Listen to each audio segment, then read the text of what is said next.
Someone You Should Know. A program about people you know and even more that you don't. Hosted by Stuart Sachs, veteran, husband, father, and grandfather. Now, here's your host, Stuart Sachs. And I'm very, very happy to have everyone with us again for another edition of Someone You Should Know. Glad to have you. Hope everybody is doing well. And again, just thanks for being here. You don't know how much it means to me to see all the comments that we get about how good the shows are, how much you appreciate the guests that we have.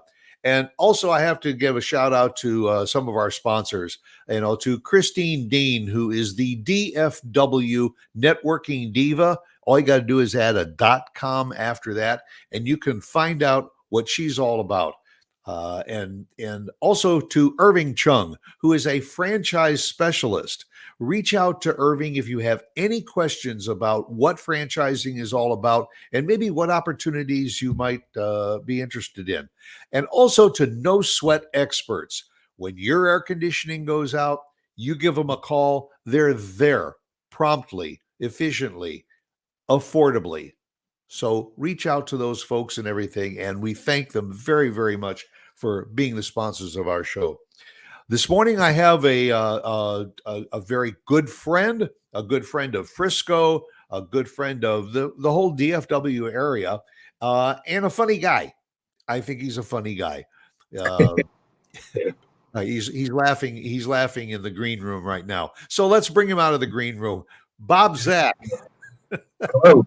I think that's the funniest thing that's going to be said the whole time, the whole show. Just fun, Stuart. Yeah, what you usually do in your shows is you tell the audience, come on, bring it on.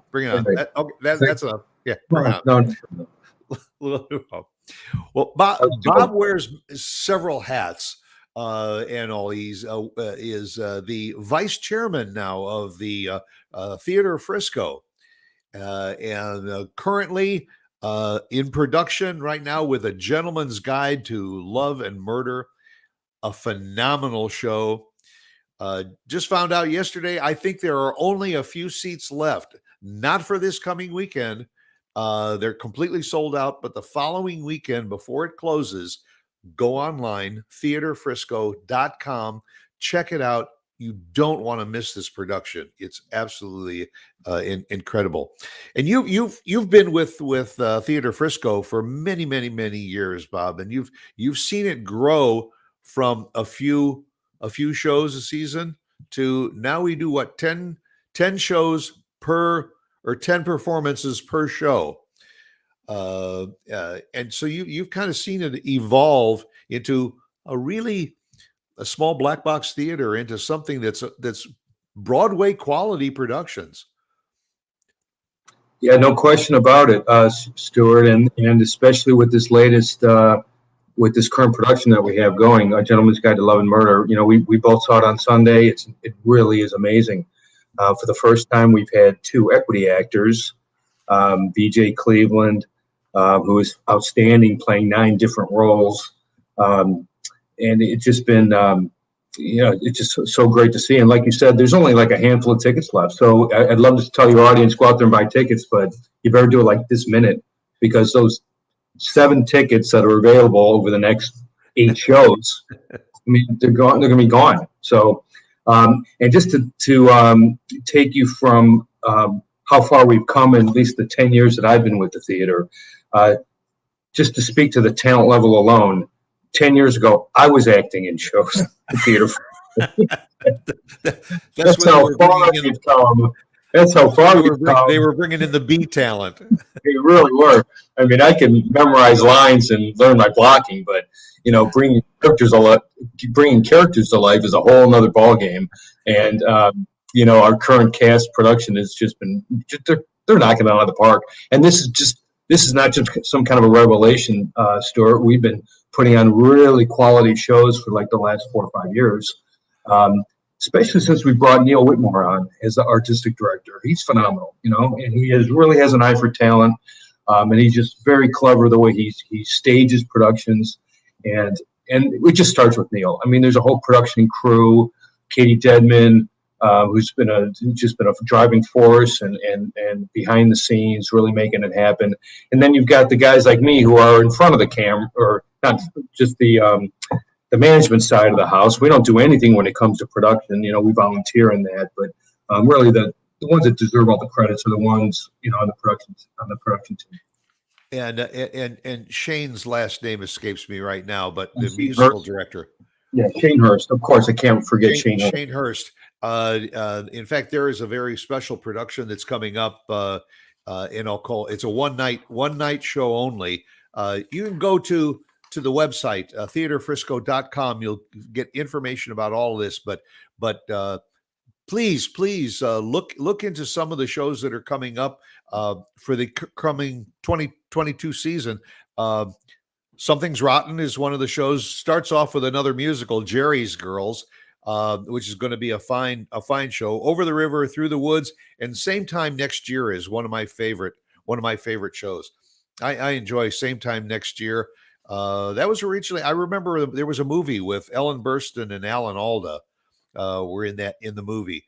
But the productions are just, and for those that have never been to the Black Box, I just think it's a very, very unique theater. It's like a U-shaped seating. There's seating stage front, stage left, and stage right. And the actors really are no more than a matter of 10, 12 feet from almost any seat in the house. So, it's not like going to the big theaters where you end up in the first, second, or third balcony, just trying to see the stage and the actors. And I think that's one of the beauties, Bob, of the Black Box performances, is that you actually see the expression on the actors' faces because you're that close to them.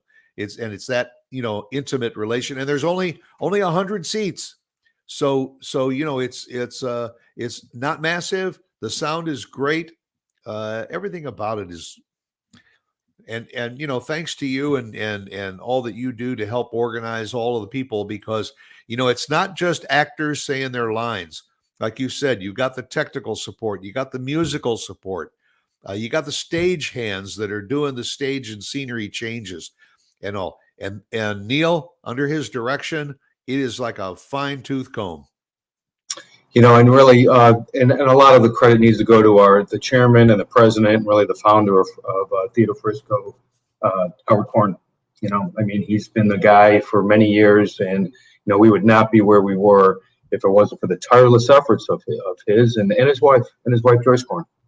Yeah, Howard and Joyce, who are well up there in years, but they don't miss a performance. They're there because they want to greet the patrons that are there. They want to be there to welcome them, and they stay until the end of the show to thank them for coming.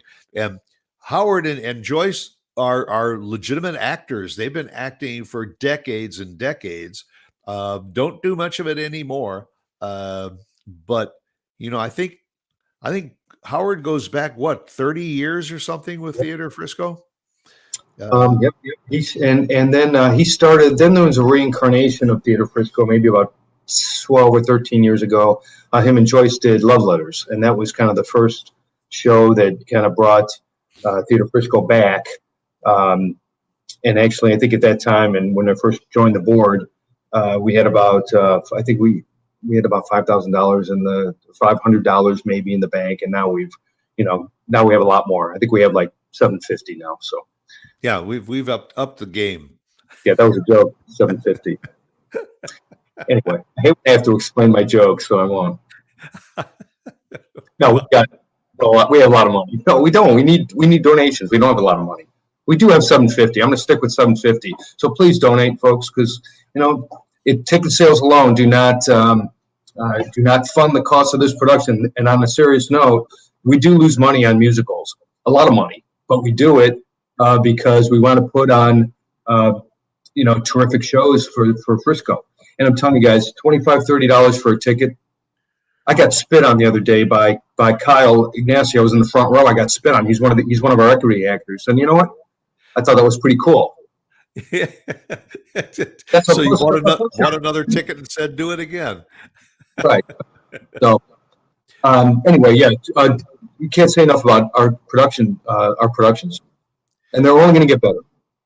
Yeah, and to your point, sometimes people think $25-$30 for a seat. Come on, we're already up to $12 to go to a movie, and also go to a legitimate theater downtown Dallas. It could cost you almost that $25 just to park your car. Yep. And then go into the theater. And like I said, sit in the third balcony where you need binoculars in order to see the performance.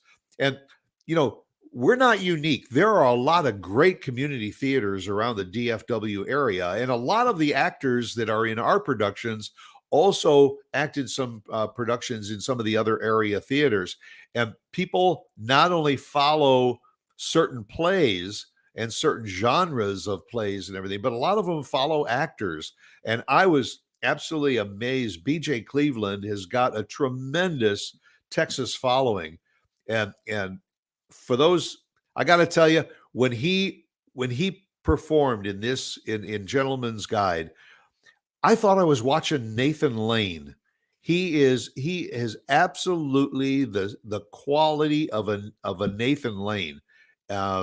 And as you mentioned, we don't want to give away the plot of the show, but he plays, I think, nine different members of the same family, and he does it impeccably. And the entire cast too, not only the equity actors, but the rest of the cast. To Neil's credit, he auditions. He literally gets dozens of people to his auditions, and he knows how to pick them.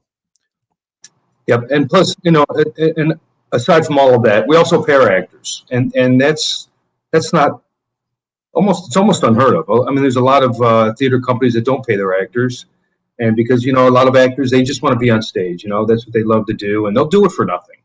But we think that people should be rewarded for their talents, and right. I mean, they can't support a family on what we're paying them, but we're paying them fairly, I think, for their efforts.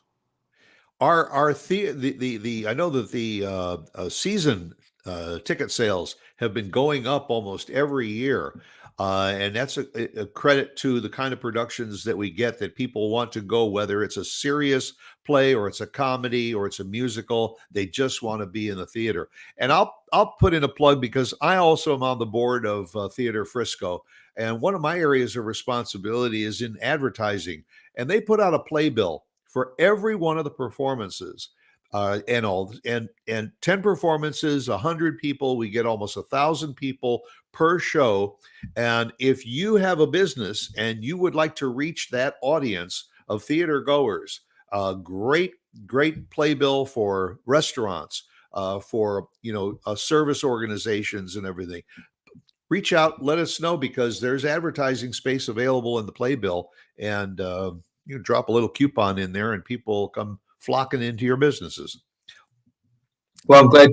Yes, Stuart, I'm glad that you're kind of spearheading that advertisement, or getting advertisers. It's not something I want to do. Well, you do a good job. And all kidding aside, I mean, you reach 1,000 people per performance, and these folks aren't. These folks, I don't know if I'd say they're well-heeled, but these are folks that have money to spend. I can say that. Well, that's right. And theater goers like to go out and have a bite to eat or so before they go to the theater. So why not advertise your restaurant in there? And also, what Bob said earlier, because we pay our actors, because we have paid staff, because we have our overhead costs for the theater, and we even have to, you have to pay for the rights to do a play. Especially for a musical, and then you need choreographers and musicians. There's an overhead cost. It's donations and ticket sales that drive that. But beyond that, you can become a member of Theater Frisco, and you can also, there's lots of other ways, or just go online and hit the little donate button and say, you know what, I saw your performance, it was phenomenal, here's an extra $20.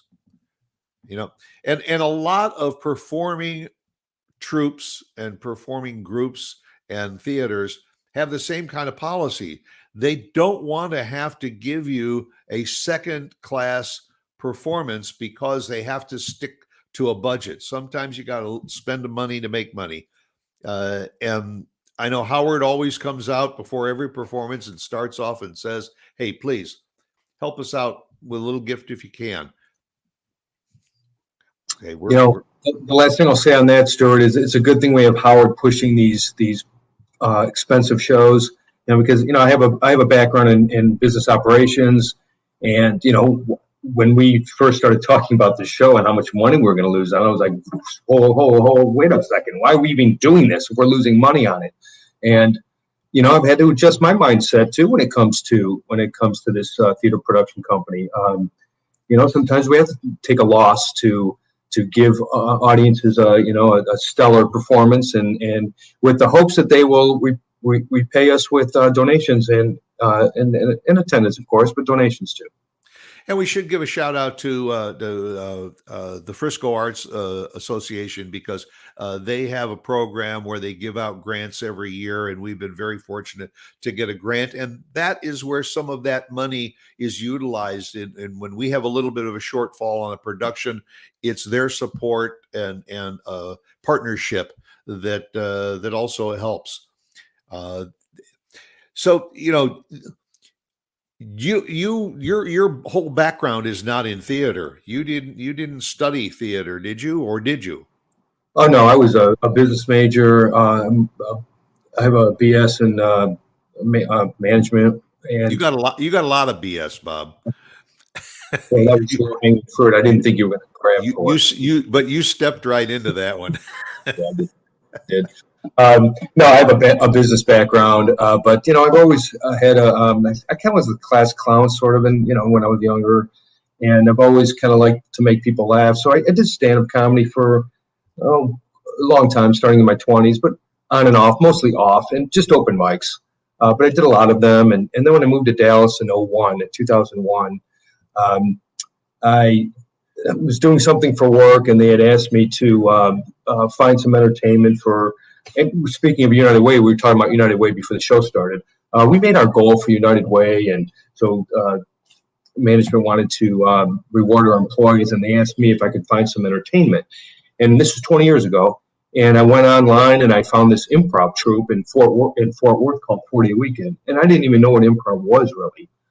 So I called them, and they said, "Hey, come out to a show. We'll comp you a ticket, and if you like it, we'd be happy to talk to you about bringing our troupe to your business." Well, anyway, I went to the show and I loved it. And then the next day or the day after, a local improv troupe in Dallas was holding auditions, and I noticed this on a social website, and I auditioned, and they took me onto their troupe, and then I performed.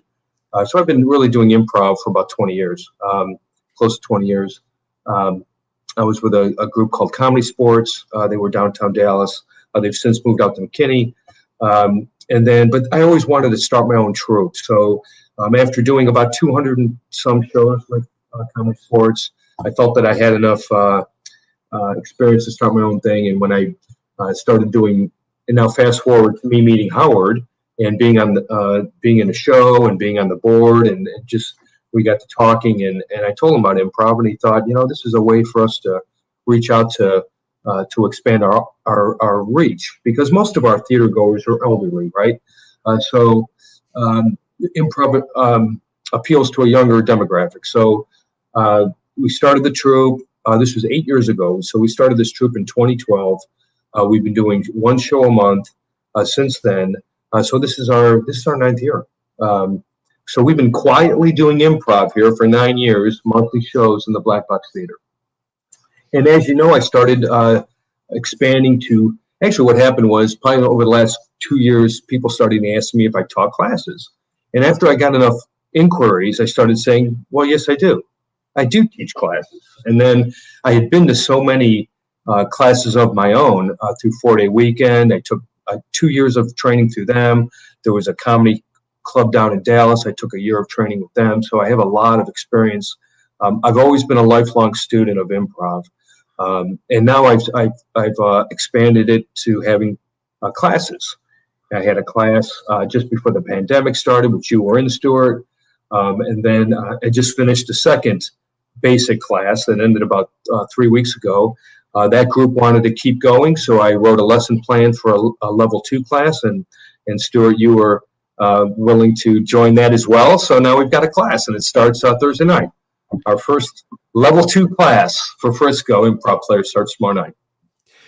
And I got to tell you, it was a thrill for me because you like you said, you didn't know you had done stand-up comedy for a long time, and then 20 years ago started doing improv, and then wanted to expand and have your own improv group. One thing that I think, for the benefit of those that are watching and listening to the show right now, is what's the difference between stand-up comedy and improv? Because there's a big difference. Huge difference. Well, with stand-up, it's a person and a mic, and you're on stage all by yourself, and you're telling jokes that you've rehearsed 1,000 times. You know exactly when to pause for an audience break, and that is a very well rehearsed 3 to 5 minute set, or however long your set is, and you're all by yourself. Improv is the exact opposite. You're up there with at least one other stage partner, so you're sharing this. They're sharing this stage with someone else, and what you are doing is made up on the spot. There is nothing that is planned or that you are reading from a script. It's completely made up. So, of course, the format of some of these games, what we call games, are the same, but everything's made up. You don't know where you're going. We have a saying in improv: we know where we've been, but we don't know where we're going. So we assume that we have backstory, that we are people who know and like each other, and we're just creating a story, one sentence, one line at a time with someone else.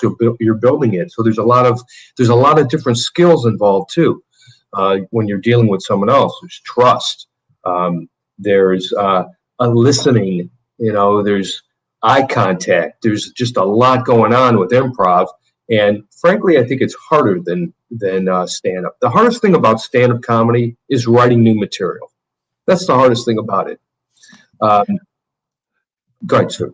Yeah, I was going to say, and also, like you said, that stand-up comedy, at least from what I have observed, you spend hours and hours and weeks and months and everything writing jokes, practicing them in front of a mirror, using facial expressions, and you get up there in front of the microphone and you start your routine, which is already pre-planned from beginning to end, and you're not getting the response.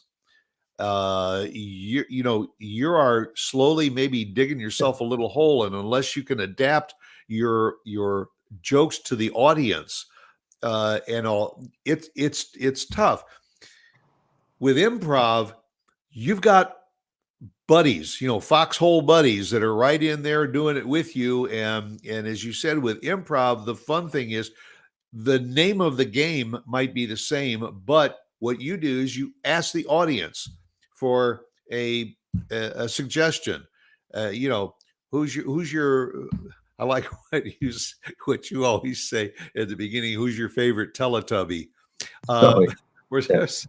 But you might say, "Give me a foreign language," and somebody in the audience shouts out French. Okay, give me another one, German. Then what you'll do is that game might be to start the scene and then change the dialect. And that's the fun part of doing improv, is to be able to change and fall and follow, but keep the flow going. I honestly don't think I could do stand-up because, number one, I'm terrible at memorizing things. And I've been to stand-up comedy shows where the comics, they kind of lose track of where they are or where they're going, and they take out a little notebook and they got to look at their notes, and it's like an actor on stage having to pull out the script because they forgot what the next line is. You just can't do that. With improv, if you kind of mess up, somebody else is going to bail you out.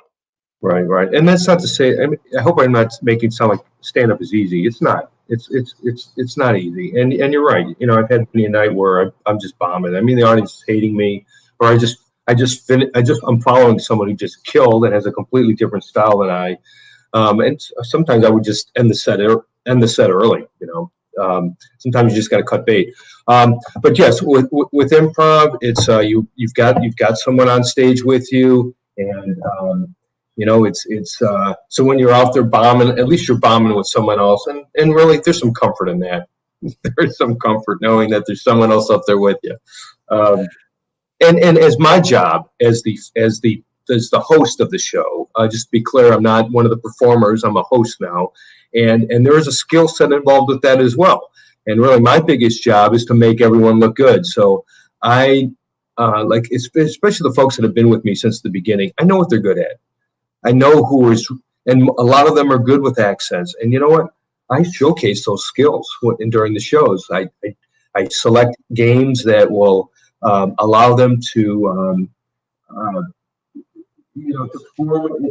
perform the way they want to, really, and like I said, showcase their skills. So that's my job. I probably have the most important job there, only because I control the flow of the show. But trust me, if I didn't have my people with me, I'm just an old guy with a microphone, and no one's going to come. Well, and as the host, where, like I said, the stand-up comedian has got to read their audience.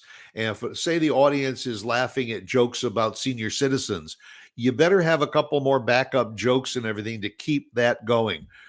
When you start with the audience, it can be young people, old people, but you have to kind of read the audience and see who's out there to determine, okay, maybe I was going to do this game, but I'm going to do this game instead, in order to make it a complete experience for the audience. Yep. Yeah, true. I'm constantly evaluating and making changes as the show goes on. And, if I'm not having a good game, if I'm not having a good show, if I'm not having a good night, I should say, the show suffers. No question. If one of my performers is not having a good night, hey, we got 3, 4, 5 other people who are, and it's seamless, but that's why I say I've got the most important job, because if I'm having a bad day, the show suffers. So that's why I'm thrilled to say that I have some really, really good people, excellent improvisers. How many you have? About how many players in your cast that you could draw upon, and then about how many do you usually have for any particular performance? Right. So when I started in 2012, I had 2 people in my pocket when I started, because I had someone who I performed with, Roxanne. I had performed with her in previous improv troupes. I asked her to be part of the troupe even before I had my first audition. And Sherry Etzel, who is another, it's Roxanne Penns, by the way. I want to say her full name. Sherry Etzel. I saw her at a show at the Pocket Sandwich Theater, and boy, she just blew me away. And I went up to her after the show and asked her if she wanted to join my troupe. I didn't even audition Sherry. So I had these 2 ladies in my pocket when we had auditions, and I think we came out of that audition with about 6 people. And I had 8 people in my troupe, and after the first year, I had some turn. So I had another audition a year later in 2013, and I brought on another 5 people, and that's been my troupe. I have not brought on anyone since, because I'm just, part of the issue is I'm only doing 1 show a month, and people Right. don't want to be on it. People don't want to be on an improv troupe unless they're performing in front of others, so an audience. So I could say, yeah, come to rehearsal every Sunday, but if they're not going to see the stage, they're not going to be interested. So that's why I keep my numbers low. So going forward, any new, I doubt I'll have another open audition. I just don't think I need to do that unless everybody up and leaves me for some reason. And I think from now on, I'm going to source all my talent through classes, because this way I really get to see someone through a 6-week course and see how they do, and see how they play with others, what skills they have. Are they good singers? Are they good? Do they have good accents? Do they have accents? Do they have other skills that are interesting, that audiences want to see? So that's kind of going forward. Any new people is going to be through my classes. Well, for those that are watching and listening, and what we've been talking about, you think, improv sounds kind of interesting. This Saturday night is the next performance of the Frisco Improv Players. Go to friscoimprovplayers.com and you can get tickets. Again, the house only holds 100 people. So get your tickets. It's general seating, so come in a little bit early so you get good seats. Again, no bad seats in the house. But improv is really a lot of fun. And I have to be not only have I tried improv, but I have followed Bob and his group, Sherry and Evelyn, Mark Ammon is one of my favorite people. Alfred, some of those regulars, and everything. Lauren and I hardly try not to ever miss an improv because it's affordable. What is it, like $12-15? It's 15 for adults and 12 for like seniors and kids and that. Yeah. And it's a clean show, completely clean show. And generally, what do you suggest for like 16 and over? I would prefer to have adults there, but honestly, like an 11-year-old boy, they're going to love the stuff we do. I don't want to say but I hesitate to say bring your kids because sometimes, when you have too many young people, they tend to dominate the show, and it's not fun for older folks. So it's really kind of a tightrope. I kind of changed the wording. I don't want to say it's family friendly because it's like I said, it's a tightrope. I don't want a bunch of kids, yet I want people to come. So, and I've toyed with adding a second show, having an early show maybe for for a younger group, and then having an 8 o'clock show for adults. But frankly, I don't have the audience base for that yet. But once we get there, I mean, that's kind of what I'd like to do, and I'd also like to bring in stand-up. And I did it a few times just before the pandemic. We had a few stand-up shows, and I continue to do that. I'm still very connected with the stand-up community, and we've got some really talented comedians in Dallas. Yeah. Well, we mentioned Sherry Etzel, and Sherry Etzel would come out with her guitar, and you'd get a suggestion, and she would sit there and just write lyrics on the spot for something on the guitar and sing. Yep, she's this weekend, and we're going to do that same game, Stuart. That's again, friscoimprovplayers.com. Go online, check it out, get tickets, bring a few friends. Again, the show starts at 8 o'clock. Go out and have a nice dinner or something, grab a bite to eat, and then come over for the show runs usually about an hour and a half? Yeah, 90 to 100 minutes. Yeah. With an intermission. Small break. And it's a lot of fun. It really is. It's a break from the everyday. That's for sure. And then you can also go to theaterfrisco.com and look at some of the upcoming shows that are going on there.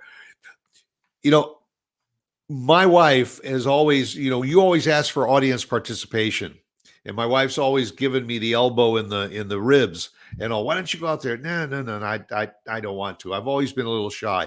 But when you said, I'm going to start, Improv 101, and this goes back a year and a half before the pandemic, right? There were 5 of us in the troupe. I mean, we had a young mom who, by the way, was pregnant when she went through improv with us. We had another young lady that had never done any improv, but she had done a little bit of theater. We had a Frisco firefighter, which in our group. 5 of us were completely, unconnected. But within the first couple weeks and everything, you start to learn and play off of each other. And improv is truly a lot of fun. And I would encourage anybody that is interested. Bob's getting ready. In fact, I think your new level 1 class starts tonight. Right. And then the level 2 class starts tomorrow night. But stay in touch, folks, because I guess maybe we started the ball rolling a year and a half ago with the first one, and it proved to be pretty cool. And once we finished with our training, we had a performance that was a lot of fun. So now that Bob is getting into more of these, you can have an opportunity of learning improv, meeting some people you never would have ever met, but they'll become lifelong friends. Yeah. And improv is just a great way of getting that inner silly out of you, and give you an opportunity to learn how it's done and to do it. And you kind of follow the book, A Truth in Comedy, which was written by Del Close, was one of the authors of the book, who I remember from Second City growing up. Del Close was one of the creative directors at Second City in Chicago. And again, for those that might say, well, I'm not really sure I understand what improv is, Second City, some of the other improv companies that are around, to a certain degree, Saturday Night Live is a little bit of does a little bit of improv type stuff, but it's a different kind of, well, should I use the word comedy? Because you're really not doing improv to get the laughs. You're doing it to create the scene. Right, right. Yeah, well, the important thing about improv is, and it's in people who are just starting out, takes a while for them to get it. You're not trying to be funny. If you're trying to be funny, you're going to kill whatever scene you've got going with your scene partner, and that's a quick way to piss off your ensemble. You know, you're out there doing a scene, all of a sudden you want to drop some kind of a stupid pun. Then yeah, you might get a laugh, but okay, now what happens? Now you've derailed wherever you guys were going, and it's just awful. So the thing about another difference between stand-up and improv is that the stand-up jokes, they're very, like I said, these jokes are organized, well thought out, and you know exactly when you're going to get a laugh. And you have a pause built in right after that because you've told the joke so many times, you know people are going to laugh at this point. In improv, you don't know when the funny's going to come, and it's going to be organic, you know? It's going to be an organic laugh. And, you know, it's just like when you're having a conversation with a friend or a colleague or a family member, and all of a sudden you break out because somebody says something funny. Well, that's kind of what improv is. I mean, that's an improvised scene right there, because I'm talking to you right now, Stuart. We're improvising right now. I don't know what you're going to say next. But so we work on this. We work on skills like listening. You know, like I mentioned these before. Listening, eye contact, being in the moment is the most important thing. You can't be thinking about what you're about to. I can't be thinking about what you're going to ask me next, Stuart. I got to be listening. I can't be thinking about what I'm going to say. I've got to be listening to what you're saying, so I can fully understand your message and respond appropriately.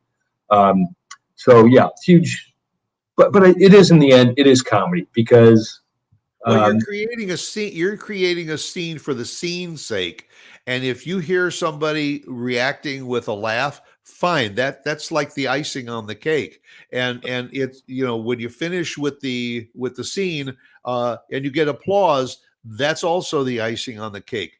But the thing that I remember you teaching that is so important is eye contact. That when you have eye contact with the person you're doing the scene, and keep in mind, folks, this has just been an audience suggestion that came out of nowhere, and you have got a split second to think about, where am I going to go with this? And you start and you have that eye contact. You learn the personality of the person that you're working with, and you know, if I say this, hopefully they're going to react this way, and if they don't, then I have to switch and go this way. And that's where the fun part of it comes in. You know, there's also, if I may, there's also a business take on this as well, because, you know, there's a lot of there's business applicability is what I was trying to say. Because, you know, being in the moment, even if you're a manager and you're dealing with an employee for whatever reason, you're talking to an employee. I mean, you got to be in the moment. You got to be listening to what your person is telling you. And if you're thinking about what you're going to say next and you're not being in the moment, you know, you're going to miss something, right? And the other thing is, I don't know if you've ever heard about the reptilian brain. Some psychoanalyst came up with this back in the 60s, I think. And it breaks the brain into a couple of pieces, and one of them is the reptilian brain. And the reptilian brain is hardwired to guard yourself against threats, to keep yourself alive. So if you encounter something, it's a threat. So it's either a mate or it's a threat. If it's not a mate, you're going to kill it. Okay. It's the same thing with ideas. So if you're in a business setting, and I was in supply chain for many years, some marketer would come up to me and say, "Hey, how about this great idea?" My first reaction is no. It's not even, it's just no, and if you've opened your mind up to yes, which is, one of the tenets of improv, yes, accepting what your scene partner is saying, you apply that to business, you can really drive ideas forward and make money at the same time if you're onto something. So, we have also people who come to improv in classes, not just to be funny, but also to learn how they can apply that in a business setting. Yeah, and nothing works better than listening. I think it was Judge Judy that always says, that's why God gave you 2 ears and 1 mouth, so you can listen twice as much as what you speak. And Right. and that's true in improv, because you may be thinking about what you're going to say, but you better be listening to what your partner is feeding to you, so that you can not answer but react to it, and then keep that scene going. Right. Improv is so much fun, folks. Again, this Saturday night at the Black Box Theater, which is located in the Frisco Discovery Center, just east of the tollway at Cotton Gin Road. You can get your advance tickets. Go online, friscoimprovplayers.com, or just show up. There's tickets available at the door. Don't come alone. That's what I would say, is come with a friend or a group of friends, and make a night of it, because that's also part of the fun of it. And you'll get to meet the actors afterwards, or I should say the improv players afterwards. Great group of people, and you do a great job with it, Bob. You really do. And to know that you've been doing it for about 20 years, but the troupe has really been together, and the Frisco Improv players have been together really less than 10 years. I think it's phenomenal. Well, thanks, Stuart. And you know what? It's fun for me, and I wouldn't do it if it wasn't fun. And that's another tenet. So aside from listening and eye contact and acceptance and being in the moment, you got to have fun. You've got to have fun doing this. You've got to channel your inner 5-year-old. You come to one of my classes, you better be ready to be a kid, because we're going to have some fun. And the other thing I would say about the show, if I didn't think we were putting out a quality product, I mean, my name's all over that show. I wouldn't be doing it. And honestly, I've got some, as you've been to many shows, I've got some really great, skilled, talented improvisers, and there's more on the way. I'm meeting them in class, and they're it's just exciting, and it's exciting to it's exciting to see how people progress and how much fun they're having, and and you help bring out that inner personality that we have. That you don't have to be a class clown and all in order to do improv. As I mentioned, our friend Josh Mozzarella, who's a Frisco firefighter, deadpan face. This guy is just as serious, deadpan as you. But you feed him a line, and he knew how to react to it. It was very, very surprising, because I'm the opposite. I was class clown, and I'm always smiling, and I'm always on. But that's the beauty of what improv is all about. And Josh was great. Josh was great. I would have liked to have seen him come back, but hey, life happens to people, right? And this is a commitment. This is a 6-week commitment, 2 hours a week. Yeah. But anyway, boy, I wanted to say one more thing. I forgot. I know what it was. So I wanted to let folks know, if you've never been to a show, you don't have to come up on stage if you don't want to. I don't want to make that sound like you got to come up on stage. You can sit there and watch the whole time, no problem. There's a couple of opportunities for audience volunteers, and if you'd like to come up, that'd be great. But sometimes I find that the people, and I think we said this before the show started, the people who they think they're funny, they think they're the the life of the party, the guy with the lampshade on the head. He volunteers and he stinks, And then we've got some person who doesn't want to come up on stage, but somehow gets talked into by their people they're with, and they come out and they're great because everything is organic. Okay, they are just responding to what's being said. They're the best volunteers. And I'll give you a tip: if you're there, and when Bob says I need a volunteer from the audience, and you start pointing to the person you're with, it's a good chance you're going to end up there. that is the one time I bring up someone who maybe doesn't want to, but they still have right of refusal. But we can always cajole them to come up on stage, and they always kill it. Well, theaterfrisco.com, FriscoImprovPlayers.com. Check it out. Lots of great entertainment going on. And try, if you're available this Saturday night, because it's only once a month. So try and make it this Saturday night. And if you really like the improv, then make plans to come back with another group the following month. Bob, thanks again for taking the time to be with us. And I look forward to seeing you not only this Saturday night at Improv, but also tomorrow night at our round two of learning improv. I look forward to it. Well, thank you, Stuart. Thanks for having me on again, and thanks for all you do for myself, our troupe, our theater. I mean, you go above and beyond, my friend. Appreciate it. We have a good time. And that'll do it for another session of Someone You Should Know. I hope you've enjoyed the show. As I always say, be yourself because everyone else is taken. So go out there and make it a great week and a great weekend. And I'll see you at Improv on Saturday night. Bye.